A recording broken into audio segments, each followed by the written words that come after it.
Welcome to Birmingham, Alabama, and Premier Boxing Champions on NBCSN. Earlier tonight, in the main event, Alabama native Deontay Wilder made the second defense of his world title. It took longer than many anticipated, but eventually in the 11th round, the Bronze Bomber stopped the extremely tough Frenchman, Joan Duopa.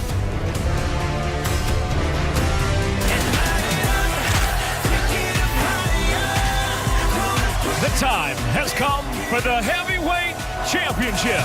Duopa's doing the right thing. He's really taking the fight to Wilder. Hard right hand by Wilder. Strong right hand lands to the side of the head. A right hand. Duopa has been taking incredible punishment right from the start. It's over.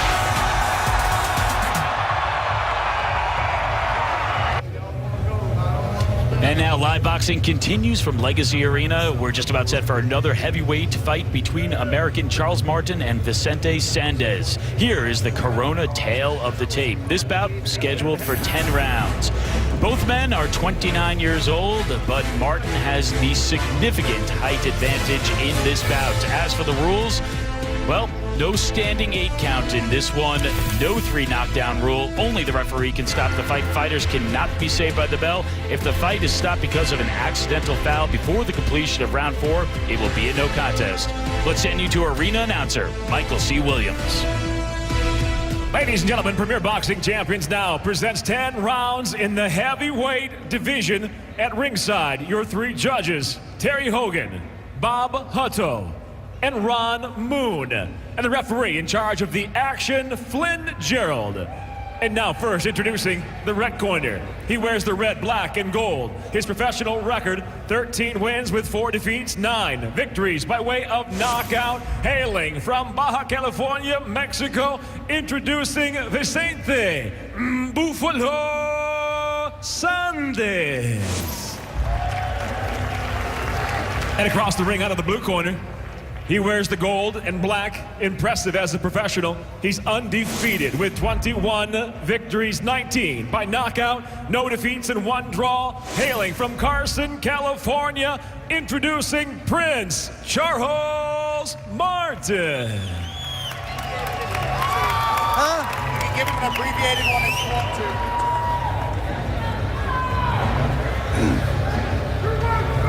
All right, boys, you know the rules. We went over them in the dressing room. When I say break, I want the punching stopped and a full step back. Do you understand? Do you understand?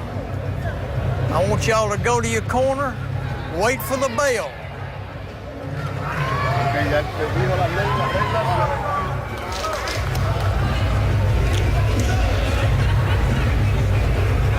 So those are the men who will fight. As for the men calling the action, let's go ringside. Kenny Rice, BJ Flores, and Daniel Jacobs. All right, thanks, Liam. As we get ready for these heavyweights, and this is a night, too, where Charles Martin, the man in the black and gold, said he was here on the Deontay Wilder card to make his statement, to keep an eye on him. He is unbeaten. He has won 15 in a row since that majority draw back in March of 2013. He said the key is don't put it in the hands of the judges. I plan on finishing it tonight. Yeah, 21-0 with 19 knockouts, Kenny. That's exactly what he believes. Definitely doesn't put it in the hands of the judges. And, you know, Charles, a big physical southpaw, but got quick hands and nice feet as well. So it's always nice to see the big guys with a little bit of finesse in there. And for Vicente Sandez, this is his first time fighting in the U.S., his second time fighting out of his native Mexico. He lost to Edmund Gerber. That was in the second round when he fought him in Russia. A couple of fights back, he has won 9 out of his last 10, that being the only loss that trip to Russia. You know, one thing that's impressed me already from Martin is that jab. You know, it's not sharp, but it comes at an angle because he's southpaw. It comes at an awkward angle, and he snaps it. For a heavyweight, that's pretty impressive. He's just kind of right now, Daniel, using that as a rangefinder to look to set up his left hand, and it's keeping Sandez off balance a little bit, so gives him in position to land that hook right there. Nice shot by Charles.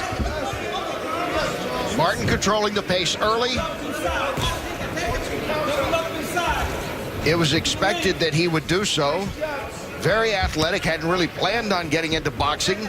Got into it at the age of 22 and turned pro, 26 now. The 29-year-old lives in Carson, California, originally from St. Louis, and he contributes a lot of it to Michael King, the late producer, the man who starred the Wheel of Fortune and Oprah and made his fortune there, was in search of the next American heavyweight, as many fight fans have been for years.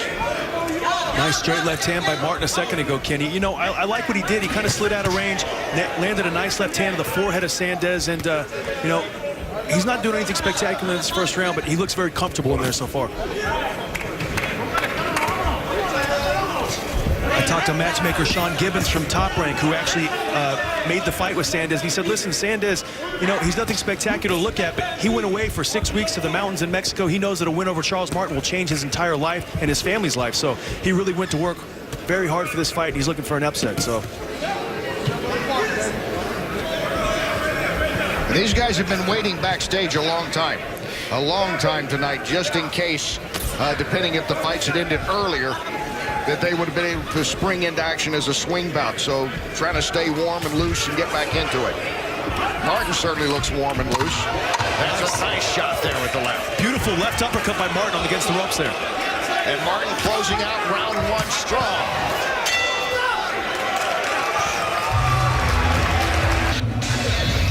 And welcome back to the PBC on NBCSN here in Birmingham. Kenny Rice along with Daniel Jacobs, the middleweight champion, one of the top cruiserweights in the world, BJ Flores. We're glad you're with us as we continue what has been a fun night of watching the big man, the heavyweights in action here. Of course, capped off by Deontay Wilder defending his belt earlier tonight on NBC. And back to this one, scheduled for 10. We go to round two. And you're looking at Charles Martin, another one of those young, up-and-coming heavyweights in the U.S. And he's taking on Vicente Sandez as we start round two. Jake Donovan is here with us. He is our unofficial scorer. He gave that first round to Martin 10-9. And, of course, we have the Hall of Fame ref, Steve Smoger, with us in case anything gets a little tricky. We have to figure it all out and delve into the rule books. Kenny, I really like what I saw from Charles in the end of that first round. Nice and calm, relaxed the entire time, but he saw an opening in the end, landed a nice short left uppercut, dug some body shots, and kept his composure even when he missed some shots, stayed on balance, and just looked really good from a fundamental standpoint. CompuBox had Martin landing 17-3, the connect advantage in that first round, and Daniel, he did everything that he's supposed to do. Absolutely, and I think the most important thing that he's doing is keeping that distance. You know, with that long jab that he has that we just playing just like now, that. you know, he's able to come forward and go back and not get touched.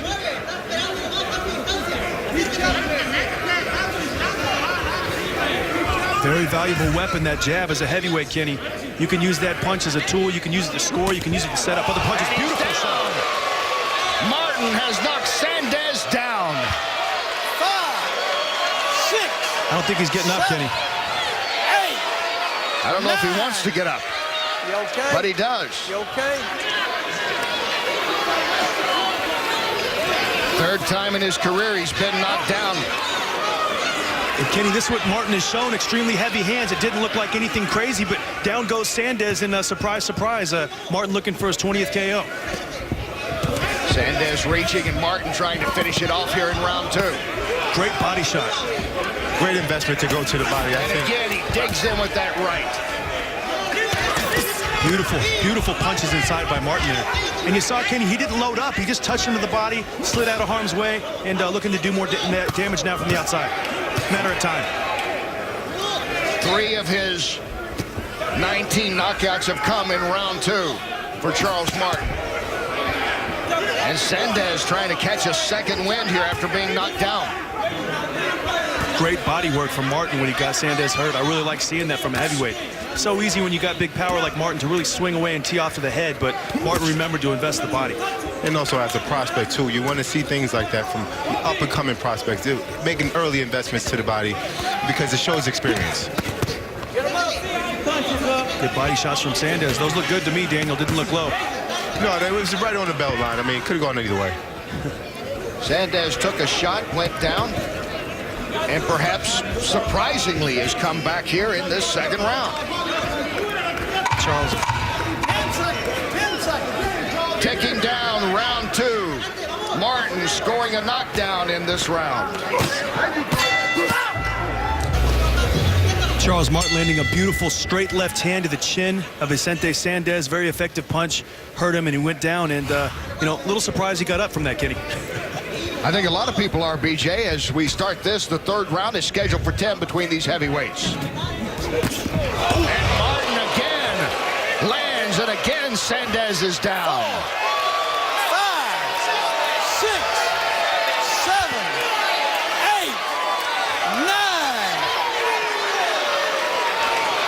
He is wobbly. No, this fight needs to be And over. it's over. That is it. In the third round, Charles Martin has finished it off, stopping Vicente Sandez. And what a beautiful straight left hand that was, Kenny. You saw Charles putting out that little feeler jab. Vicente lunges in. Charles slides back and hits him with that left hand right on the chin. Very accurate, great shot. And it's just very refreshing to see a heavyweight so calm in there, so relaxed, and able to land those pinpoint power shots. Very impressive to me. Daniel, what'd you think about the performance now tonight of Martin? I agree with BJ. I think it was a very impressive performance. He showed us varieties of different things and body shots, combinations, especially that beautiful jab. And most importantly to me, I think the distance that he displayed all night was the main factor in why he was able to hit and not get hit. So I'm very impressed with this young man tonight. Smiling wide as he has in almost every fight, but that majority draw, winning for the 22nd time, the 20th by way of knockout. And let's take a look at it at the early part of this fight. And you see what he did? He kind of stuck out that right jab. Vicente Sandez was coming down at the same time. Charles was shooting that straight left hand to the body, and it caught him right on the throat, chin area. Beautiful shot by Charles, right on the money. Sandez goes down. Sandez able to get back up, actually landed a few shots of his own to no avail, but there's another look at that left. But it's a good shot, and sometimes when you're a kid, you're taught to shoot. So that was the first round, but he made it through the second, and then here in the third, it's over. Just a beautiful opportunity for Charles Martin to shoot the right hand, slide back, and land that crisp left hand. He saw Sandez starting to lunge at him whenever he was shooting the right hook in the right hand, so it worked out very well. Landed that crisp shot, and, you know, fight's over. That's the kind of power we want to see out of a heavyweight. And for the third time in his career, Martin has ended a fight with a knockout in the third round. Well, Charles Martin was expected to win this, was a big favorite. He did not disappoint. Beautiful combination, beautiful move by Charles Martin. And, you know, nowadays with heavyweights so big, you know, 250 pounds, 6'5", you know, how does that happen? He slid back. He's got very quick feet, like I mentioned earlier in the night, and, you know, that very good pinpoint accuracy, precision power with that left hand. We'll get the official time when we come back. Charles Martin winning for the 22nd time, the 20th by way of knockout. Premier Boxing Champions on NBCSN is brought to you by Corona, who invites you to find your beach. By Applebee's, original all-in burgers. And by 1800 Tequila. Enough said. And welcome back to Birmingham. Charles Martin has won it by way of TKO. Let's go to Michael C. Williams and get the official time. Ladies and gentlemen, the official time, 35 seconds into round number 3. The winner by TKO, still undefeated Prince Charles Martin. And Martin finishing off, as he was expected to do, Vicente Sandez. And now we take a look at our Applebee's stats, total punches. That tells the story right there. Martin knocking down Sandez in the first. And then Sandez trying to hang tough, but it was just too much Martin, who looked very efficient tonight and dominated this fight, as those Applebee's stats reflect. Total jabs. Martin's jab, very impressive tonight, I thought, BJ, throughout. Yeah, I thought he did a good job, Kenny. He, you know, just a lot of things I like from him. He's very calm, he's very composed, very relaxed in there, and just, you know, set his man up. And that's what I like to see from a heavyweight, especially a young heavyweight. Very impressive, and look, just very composed in there. Power punches he landed all the way through, including the one that finished it off here in round 3. And there is another victory for Prince Charles Martin, who remains undefeated now, 22-0-1, 20 by way of knockout. And one of those heavyweights that Americans have been waiting for, perhaps. And that left, finishing off Vicente Sandez here in Birmingham. So Charles...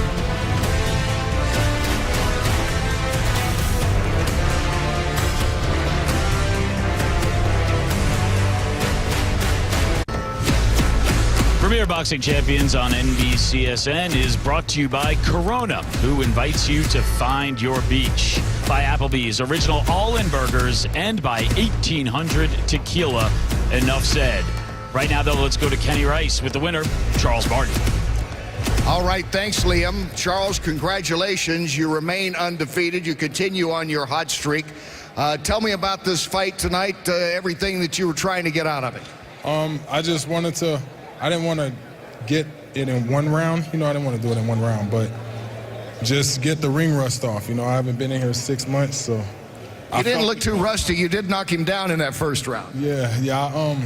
Just taking my time, and watching everything open up. Eventually the guys start doing habits and stuff, and then that's the only thing I look for. I just look for the repeated habits. What were you seeing that you were feeling very comfortable with, because you seemed almost immediately to be warmed up and ready?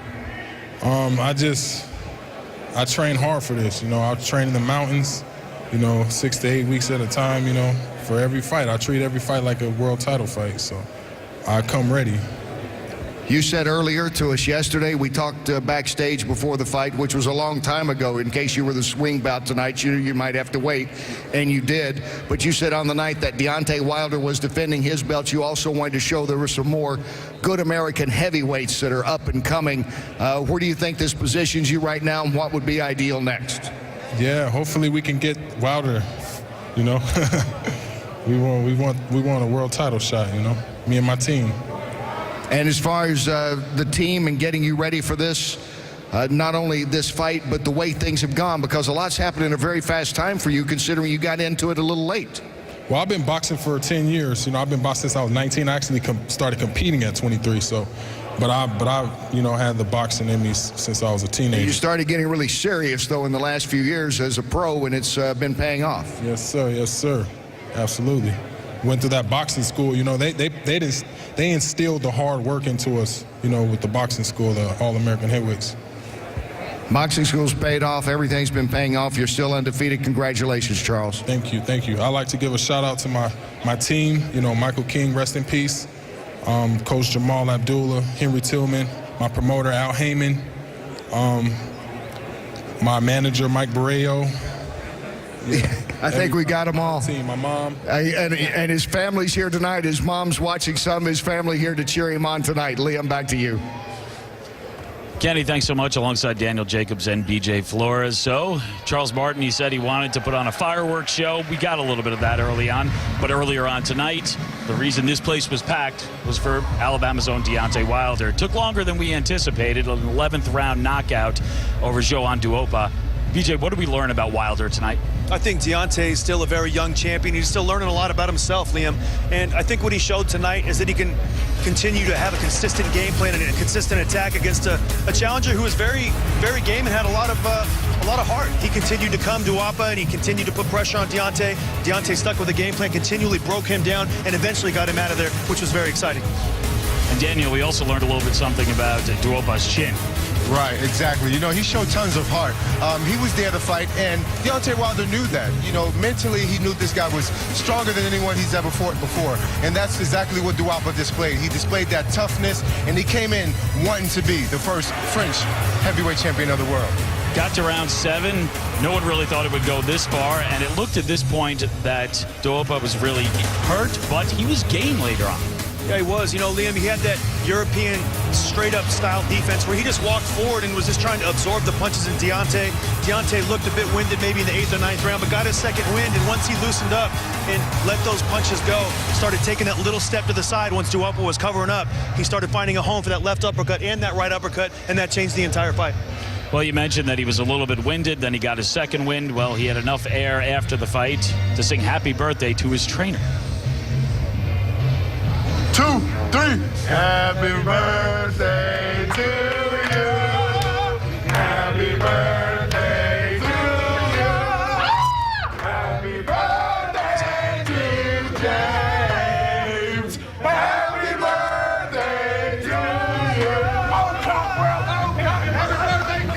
JD's gets a nice birthday present, a song from Deontay Wilder. He gets the victory, and everyone wants to know what is next for Deontay Wilder. What do you think should be next for Deontay Wilder? I mean, they've got the mandatory with Alexander Povetkin. That's the fight, Liam, everybody's been talking about. We want to see Deontay Wilder against a real guy, Alexander Povetkin. And, you know, there's a lot of interest in that fight. So if it makes sense, I say they make the fight. Deontay Wilder's had 2 nice defenses, and he's ready for the type of fighter that Povetkin is. And I think that could be very interesting, whether it would be in Russia or in Alabama. You know, I totally agree with BJ. I think a fight with Rennikov would be perfect for Deontay in this particular point in his career. He's ready to step up. I believe tonight he's proven a lot of answers to fans and critics. And I think moving forward, if he can just move a little bit closer to strengthen up those things, I think he'll be perfect. All right, we'll see what the future holds. As for us, that is it for tonight's Premier Boxing Champions. Tune in Saturday night, October 10th, for our next PBC event right here on NBCSN as Southpaw Danny O'Connor looks for revenge against Gabriel Parcero. And Saturday afternoon, October 17th, we will have more PBC on NBC. As for us, we'll say goodnight from Legacy Arena.